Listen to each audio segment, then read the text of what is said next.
kalapati. Sino na po nakapagpaano ng kalapati? Sino po inabutan pa yung ganito? Yung kasunod na kami umabot dito. Ayan, yung messenger na nakasakay sa kabayo.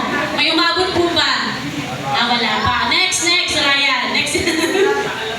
Letter or telegram. Ito daw po yung hindi mo alam kung kailan ka sasagutin or re-replyan. Tapos may bayad daw po ito kada letter o kada salita. Sino po nakaabot na?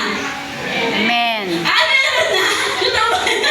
Meron ako. Hindi na po namin tatanungin kung ano pong edad nyo. Tiyatsak lang. Ayan na, next. Sino pong nakaabot dito, nakakita na nito? Motorola. Amen. Amen. Ay! Ako talaga! Yung mga kabataan, tahimik, mga ano ba yan? Parang ganun tingin nila, ano ba yan? Next, baka naabutan na to. Ayan. Amen. Amen. Medyo pamilyar na. Next, ano pa? Ano pa yung ginagamit? Amen. Tinatawanan niyo yung cellphone niyo dati, ha? Amen. Tinatawanan niyo na lang ngayon yan, ha?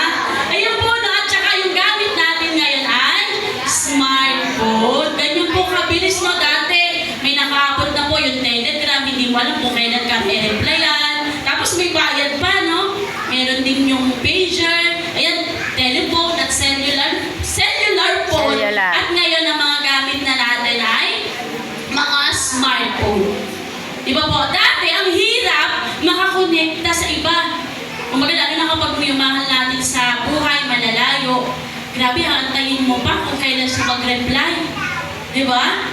Pero ngayon, isang pindot lang, ang dali na. At karamihan sa atin, pagkagising hanggang bago matulog, naka-online.